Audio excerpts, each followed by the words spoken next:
नमस्कार, मैं प्रेरणा Sharma think tank पर आप सभी का स्वागत करती हूँ।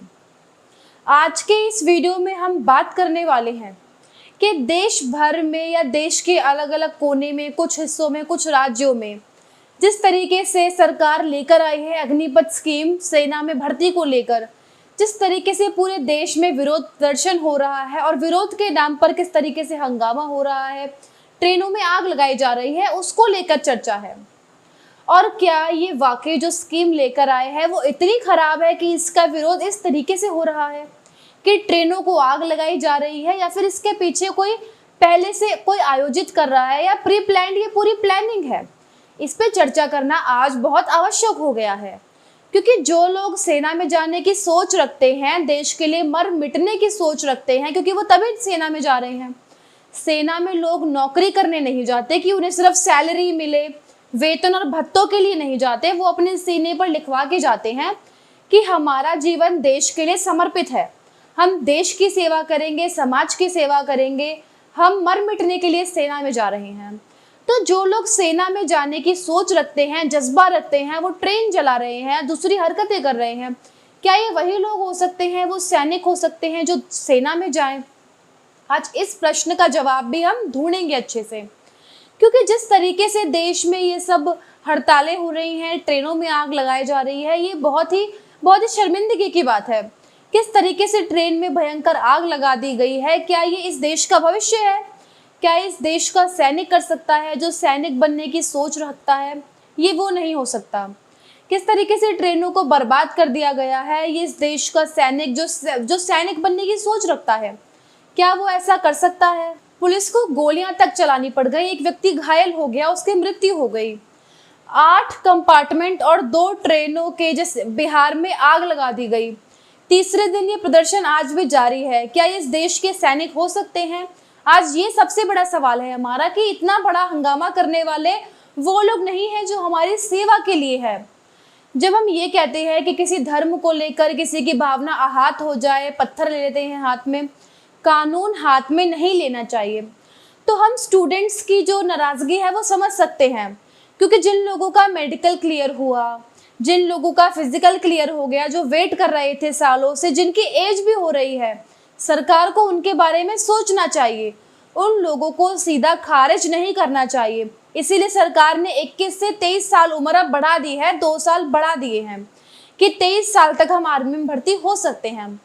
उसके बाद भी ये सब हो रहा है, तो क्या ये सारा प्री प्लान्ड है या फिर ये अपने आप हो रहा है? ये सबसे बड़ा सवाल है। अपने आप होने के लिए हम ये नहीं मानते कि इस देश में सेना में जाने की सोच रखने वाला छात्र ये कर सकता है, और जो कर रहे हैं वो छात्र नहीं हो सकते। कैसे हो सकते हैं वो? और ये जो अग्निपथ स्कीम है, ये है क्या? सरकार ने कहा कि एक स्कीम चली आ रही थी जिसके तहत आप आर्मी में भर्ती होते थे, अब जिसमें आप 4 साल भर्ती रह सकते हैं। अब सरकार ने ये बोला कि हम 4 के लिए आर्मी में रहेंगे, उस दौरान आपको आपकी ट्रेनिंग भी होगी, आपके अकाउंट में पैसे रिजर्व होंगे और सैलरी भी मिलेगी, सरकार भी कंट्रीब्यूट करेगी। और 4 साल बाद उसमें से 25%, मतलब यानी कि 100 लोग जा रहे हैं अग्निवीर के तहत, तो 25 लोगों को परमानेंट कर दिया जाएगा। और जो 75% लोग हैं उनको आगे अलग अलग सेक्टर्स में उन्हें नौकरी मिलेगी, क्योंकि उनकी ट्रेनिंग हो चुकी है। असम राइफल्स में, सीए में, पीएफ में, किसी न किसी पुलिस विभाग में उनको डाला जाएगा। इसके बावजूद भी इस तरीके के प्रदर्शन हो रहे हैं। कुछ नाराजगी है तो आप लोग चर्चा कर सकते हैं, मीटिंग्स कर सकते हैं, बातचीत कर सकते हैं, लेकिन आग लगाना कहीं का भी कोई तरीका नहीं होता। किस तरीके से ये जो प्रदर्शनकारी हैं, इन्होंने बिहार के डिप्टी सीएम और जो स्टेट के बीजेपी चीफ हैं उनके घर पर हमला कर दिया। इतना गहन प्रदर्शन। गुरुग्राम में धारा 144 लग गई है। अब बिहार के डिप्टी सीएम का सेना में भर्ती से लेकर, और सरकार क्या नीति बना रही है, आर्मी का नीति बना रही है, उससे बिहार के डिप्टी सीएम का क्या लेना देना है कि प्रदर्शनकारियों ने उनके घर पर हमला किया है? तो यदि आपने बीजेपी का चीफ, डिप्टी सीएम इनको टारगेट कर रहे हैं, तो ये प्रश्न मन में आना लाजमी है कि आपकी जो मंशा है वो राजनीतिक है, पॉलिटिकल है। बिहार के डिप्टी सीएम का क्या मतलब? बिहार के सीएम का विरोध क्यों नहीं किया? सीएम भी वहां पर मिलकर सरकार चला रहे हैं। और यदि आपको लगता है कि सरकार का विरोध करना है तो सीएम का विरोध क्यों नहीं किया, डिप्टी सीएम का क्यों किया? क्योंकि जो बीजेपी से हैं, बीजेपी चीफ का विरोध किया लेकिन सीएम का नहीं किया। इसीलिए हम पूछ रहे हैं कि क्या ये प्रायोजित है या फिर ये हो रहा है, क्योंकि देश का होने वाला सैनिक ऐसा नहीं कर सकता। अब इसी बीच राकेश टिकैत की एंट्री हो गई है। वो बोल रहे हैं कि हम आंदोलन करेंगे और किसान इसमें साथ देंगे। अब आपका क्या मतलब है इसमें आंदोलन करने का? क्या एक्सपर्टीज है आपके? कौन है ये आदमी जो जाके आप देश के छात्रों के साथ आंदोलन करेंगे? अब जहां आंदोलन शुरू हो जाए वहां पर इन आंदोलन जीवियों की एंट्री हो जाती है। जिसको करना है वो करे, शांतिपूर्ण तरीके से डेलीगेशन आए, लोग मिले, सरकार से बातचीत हो। ट्रेन फूकने से तो कुछ भी नहीं होगा, राकेश टिकैत की एंट्री से तो कुछ भी नहीं होगा।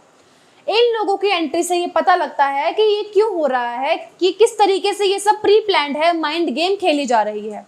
और सबसे बड़ा सवाल जो है, ये भारत में इकलौता हो रहा है?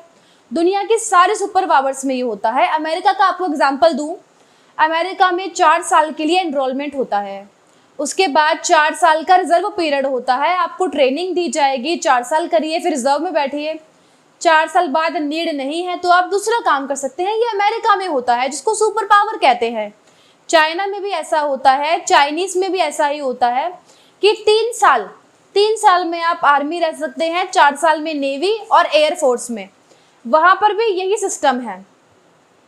अब तो ये जो चाइना में भी हो रहा है, अमेरिका में भी हो रहा है। आप देखिए रशिया में 1 साल, उसके बाद आपको रिजर्व में डाल दिया जाता है। यहाँ तो 4 साल की बात है, वहां बस 1 साल के लिए लेते हैं और रिजर्व में बैठा देते हैं। ये एक और सुपर पावर है। इजराइल का उदाहरण ले लीजिए, ये भी सुपर पावर है। ये 1948 से ये स्कीम चला रहा है। इजराइल की ताकत की तो पूरी दुनिया बात करती है। मतलब इसमें 2.5 साल है ओनली, और महिलाओं के लिए सिर्फ 2 साल का है, पुरुषों के लिए 2.5 साल का है। ये इजराइल में भी हो रहा है। फ्रांस जो कि एक बहुत बड़ा देश है, सुपर पावर है, उसमें भी यही सिस्टम हो रहा है। वहां पर एक वॉलंटियर 1 साल के लिए होता है। वहां तो कॉन्ट्रैक्ट होते हैं, कॉन्ट्रैक्ट साइन होते हैं और सेवाएं दीजिए। तो दुनिया के जितने सुपर पावर्स हैं उन सब में ये व्यवस्था है। और आपका ये सुपर पावर ये व्यवस्था क्यों कर रहा है? और यदि भारत में 4 साल के लिए लोग आएंगे तो क्या हो जाएगा? जो भी व्यक्ति ये सोचता है कि सेना में जाना नौकरी करना नहीं है, सेना देश की हिफाजत के लिए होती है, वो इस स्कीम का समर्थन करेगा और सम्मान करेगा। मैं आपको बताती हूँ ऐसा क्यों करेगा। वो इसीलिए करेगा क्योंकि अभी आज के सिस्टम में क्या होता है, जो निचले लेवल पे जो प्रोसेस होता है रिक्रूटमेंट का, उसमें आपने मेडिकल क्लियर किया, फिजिकल किया, बहुत सारे अच्छे भी होते हैं, बुरे भी लोग आते हैं। ऐसे लोग भी आते हैं जिन्हें लेने के बाद सेना को लगता है कि जब ट्रेनिंग हो रही है ये परफॉर्म नहीं कर पा रहे हैं, लेकिन आप उनको निकाल नहीं सकते हैं, आपको उनके साथ रहना पड़ता है। ये सिस्टम कहता है कि आप 4 साल के लिए लोगों के लीजिए और उसमें देखिए कि कौन बेस्ट है, उसमें 25% आप बेस्ट निकालिए और बाकी 75 को आप दूसरी जगह यूटिलाइज करेंगे। तो सेना की ताकत आप देखिए कितनी बढ़ेगी जब 25% सिर्फ अच्छे लोग, बेस्ट और बेस्ट रिटेन दिए जाएंगे, क्वालिटी प्रोडक्ट्स रह जाएंगे, तो आपके देश की सेना मजबूत होगी। आप ये क्यों भूल जाते हैं? और दूसरी सबसे बड़ी बात ये है कि जब आप वहाँ पर 4 साल में आप कुछ ना कुछ सीखेंगे, कुछ ना कुछ करेंगे, तो आप बाहर जाकर आपको बहुत सारे मौके मिलेंगे। और अब आप ये देखिए 4 साल में जब आप वहाँ पर रहेंगे, 4 साल आप वहाँ पर कंपटीशन देंगे, तो वो कंपटीशन लोगों के अंदर से कितना बेस्ट होके निकलेगा, इसकी कोई चर्चा ही नहीं हो रही। देश की ताकत में 4 चांद लग जाएंगे, देश में 4 चांद लग जाएंगे, इसमें किसी प्रकार की कोई चर्चा नहीं है। वो 4 साल बाद क्या नौकरी करेंगे? 4 साल बाद बहुत नौकरियां उनके लिए हैं। सरकार ने इस चीज को बताया है साफ साफ, लेकिन कोई सुनना ही नहीं चाहता है। बहुत सारी नौकरियां हैं, लेकिन आज ये प्रदर्शन हो रहा है ना जाने किस लिए। और ये सोचिए, सेना में लोग नौकरी करने नहीं आते, देश के लिए आते हैं। अब आप मुझे ये बताइए, जो लोग मान लीजिए ठीक है, जो लोग नॉर्मल भर्ती होते हैं, देश में मान लीजिए 1 लाख वैकेंसी निकली हो, उसके बाद जो लोग बचते हैं वो क्या करते हैं? यहाँ जो लोग 4 साल के बाद निकलेंगे उनमें से कुछ सीएपीएफ में जाएगा, पुलिस में जाएगा, असम राइफल्स में जाएगा या कोई और सेक्टर में जाएगा। उससे भी बड़ी बात कि 24-25 साल की उम्र में उसके अकाउंट में 12 लाख रुपए होंगे, और जो उसकी सैलरी बचेगी, क्योंकि सेना में सैलरी खर्च नहीं होती, आपका मेडिकल सेना देती है, हर चीज सेना देती है, हर चीज का खर्चा उठाती है, सेविंग्स सेना करती है। यानी कि 24 साल तक की उम्र में 15 से 12 लाख आपके अकाउंट में है। वहाँ आपके पास अनुशासन है, डिसिप्लिन है, सेना का आपके पास एक्सपीरियंस है, तो आप मेंटली कितने स्ट्रांग होंगे। तो वो लोग जो खाली बैठे रह जाते हैं, उनके पास अकाउंट में 14-15 लाख रुपए हैं। और आप देश के लिहाज से सोचिए, आप आज जो ये लोग प्रदर्शन कर रहे हैं, ट्रेनें जला रहे हैं, कितना आसान है इस देश के युवाओं का ब्रेन वॉश करना। ये जो 18 से 21 साल तक की उम्र है, इस उम्र में किस तरीके से ब्रेन वॉश कर दिया। लेकिन क्या आप एक फौजी का दिमाग घुमा सकते हैं? इस देश का जब एक बहुत बड़ा वर्ग ट्रेनिंग लेकर बाहर निकलेगा, और वो चाहे अपना ही कोई काम करे या किसी इंडस्ट्री में ही करे, पुलिस में ना जाने की वजह, तो वो मेंटली कितना स्ट्रांग होगा ये आप सोचिए। देश का कितना फायदा होगा ये आप सोचिए। अब उनके हाथ में पत्थर पकड़ाना, ट्रेनें जलाना तो बहुत मुश्किल हो जाएगा, क्योंकि उन लोगों की जो मेंटल एबिलिटी है, मेंटल स्टेबिलिटी है, वो अलग लेवल की होगी। अब ये भी मान लेते हैं जिन लोगों ने तैयारी करी, जिनका नाम भी आ गया, उनका पॉइंट वैलिड है, उनको समझना चाहिए सरकार को। जिन लोगों की एज हो गई है, उनका नाम मेरिट लिस्ट में है, उनका भी समझना चाहिए। लेकिन उसके लिए आप रोडों पे गुंडागर्दी नहीं करेंगे। आप में और एक गुंडे में फर्क क्या है कि आप ट्रेन चला रहे हैं।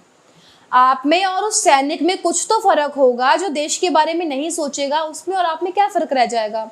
फिर आप कहते हैं कि हमें सेना में जाना है। ऐसी करतूतें करके बच्चे सेना में नहीं जाओगे आप, आपका नाम गुंडों में आ रहा है। सरकार को उन वैलिड पॉइंट्स पर चिंतन करनी चाहिए, ये हम भी समझ रहे हैं।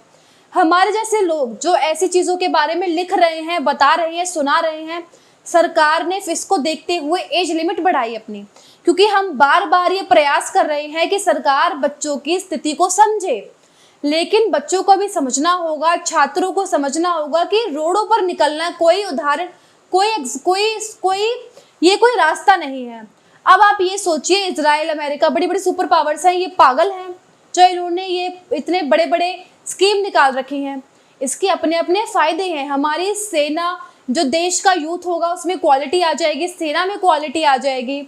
हमारे यूथ के पास और मौके होंगे, उनके दिमाग को बेहतर विकल्प मिल सकते हैं, मौके मिल सकते हैं, वे अपना कोई काम कर सकते हैं।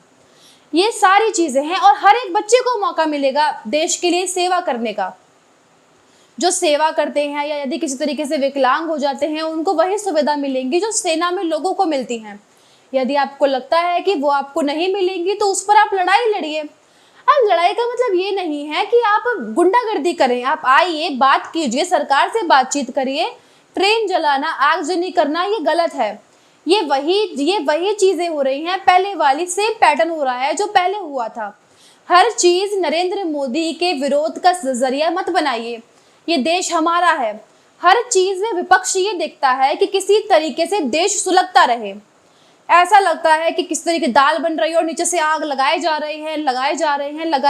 ये नहीं, ऐसा नहीं होना चाहिए। देश में देश का माहौल बिगाड़ने की कोशिश की जा रही है। कभी तो आप देश के हित में सोचिए, देश के साथ खड़िए। पीएम नरेंद्र मोदी। अब एक आदमी के पीछे पूरा पॉलिटिक्स, विपक्ष सब घूम रहा है, सब गूंज रहा है। अग्निवीर, अग्निपथ, ये जो स्कीम है, इस स्कीम में बहुत सारी अच्छी चीज़ें हैं। कई लोग कहते हैं सेना की जानकारी लीक हो जाएगी। अब जो 4 साल के लिए आएगा वो लीक कर देगा। सेना की ताकत कैसे कम होगी जब क्वालिटी प्रोडक्ट अंदर है और बाकी बाहर है। वैसे भी एक यूनिट में 1000 लोग होते हैं। अग्निवीर को यदि आप रिक्रूट कर देंगे तो आप मुश्किल से जानिए एक यूनिट में 20 से 30 लोग होंगे। अब वो 20-30 लोग वही सब कुछ बर्बाद कर देंगे। बॉस, ये सेना का डिसिप्लिन है, सेना का अनुशासन है। वहाँ ऐसे बहुत सारे लोग आए और सुधर कर चले भी गए हैं, जो ये सोच के आए थे हमें कोई नहीं सुधार सकता, हम ऐसे ही रहेंगे, सब सुधर चुके हैं। इसीलिए कुछ कमी लग रही है तो आप चर्चा कीजिए। तो ऐसा नहीं है, बार बार हम बातचीत कर रहे हैं, अपनी वीडियोस के द्वारा ट्वीट्स कर रहे हैं, हर तरीके की चीज़ कर रहे हैं ताकि छात्रों के हित में बात हो। कुछ कमी है, चर्चा ज़रूर करेंगे। आप हमें कमेंट करके बताइए, हम उस पर ज़रूर चर्चा करेंगे। हम आपसे भी साझा करेंगे कि क्या बात है, क्या नहीं है, और अगर अच्छी चीज़ है तो हम आपको वो भी बताएंगे। इससे आप ज़रूर सोचिए, गंभीरता से सोचिए। और यदि आपकी कोई आपकी कन्फ्यूजन है, आपको कोई और क्वेश्चन पूछना है, कोई भी शंका है, तो वो भी कमेंट बॉक्स में लिखिए, हम आपको उत्तर ज़रूर देंगे। आज के लिए बस इतना ही। हमें सुनने के लिए आप सभी का धन्यवाद। यदि वीडियो पसंद आई हो तो वीडियो को लाइक करें, शेयर करें, सब्सक्राइब करें।